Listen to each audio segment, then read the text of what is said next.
వార్తల్లోని వివరాలు 25,000 ఓట్ల మెజారిటీతో గాలి భానుప్రకాష్ ను గెలిపించుకుంటామని శ్రీశైలం ఆలయ మాజీ చైర్మన్ చక్రపాణి రెడ్డి తెలిపారు. విజయపురం మండలంలో మంత్రి రోజా అసమ్మతి నాయకుల ఆత్మీయ సమావేశానికి ఎన్డీఏ కూటమి అభ్యర్థి గాలి భానుప్రకాష్ హాజరయ్యారు. రోజాను 2 సార్లు గెలిపించిన నగిరి నియోజకవర్గానికి చేసింది ఏమీ లేదని విజయపురం మండలంలో ఏపీఐఏసీ చైర్మన్ గా పరిశ్రమల పేరుతో భూముల కబ్జాలకు పాల్పడిందని చక్రపాణి రెడ్డి ఆరోపించారు. అందుకే గాలి భానుప్రకాష్ ను గెలిపించుకోవాలన్నారు.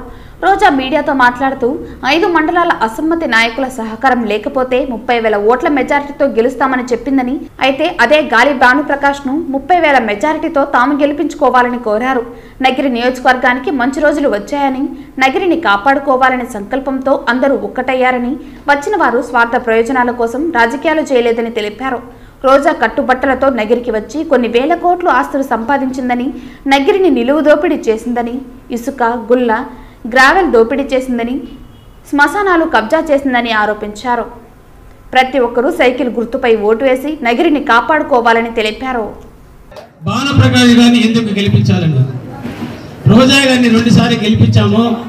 ఆమె మొదటిసారి వచ్చినప్పుడు కళ్ళల్లో నీళ్లు పెట్టుకుని నేను అప్పుల పాలైపోయినా, నా దగ్గర డబ్బులు లేదంటే కార్యకర్తలు నాయకులు అందరూ రిక్వెస్ట్ చేశారు. రెండోసారి ఎలక్షన్ వచ్చింది, నేను ఆస్తులు అమ్ముకున్నాను, పాస్తులు అమ్ముకున్నాను, అన్నీ అమ్ముకున్నాను అని చెప్పి మేము కూడా చెప్పాం నిజంగా అమ్ముకున్నదేమని. ఆ విధంగా మీరందరూ సహాయం చేయాలి, మనవరు సహాయం చేయాలని చెప్పి గెలిపించాం. గెలిపించిన తర్వాత ఆమె ఏపీఎస్సీ అధ్యక్షురాలిగింది. ఏపీఎస్సీ అధ్యక్షురాలిగిన తర్వాత ఈ నియోజకవర్గంలో ఈ మండలంలోనే ఈ ప్రభుత్వ పొలాల్లో కానీ దీంట్లో ఏదైనా ఇండస్ట్రీ ఏర్పాటు చేసి మన నగిరి నియోజకవర్గ ప్రజలందరికీ 70%, ఎందుకంటే దాంట్లో ఇండస్ట్రీ ఏర్పాటు చేసి 70% లోపలికి ఇవ్వాలని చెప్పినారు. ఈ విధంగా కార్యక్రమాలు చేశాను చెప్పాను. ఆ కార్యక్రమం కాకుండా ఆమె 70% వసూలు చేసి జోబులు వేసుకుని పోయింది, బ్యాగులు వేసుకుని పోయింది. అందుకే భానుప్రకాష్ గారిని గెలిపించాలని చెప్తున్నాను. 11వ తారీఖు టైం తక్కువ ఉంది, లేకపోతే ఇంకా దీనికన్నా బ్రహ్మాండంగా పెద్ద సభ ఏర్పాటు చేసి అందరూ ఆహ్వానించేవాళ్ళం.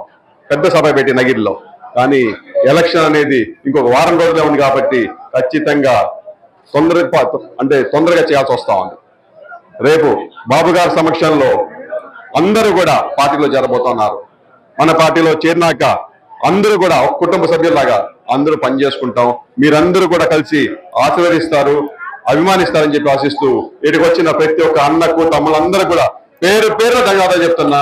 మనం కలిసి పనిచేసుకుందాం, కలిసి పోరాడుదాం.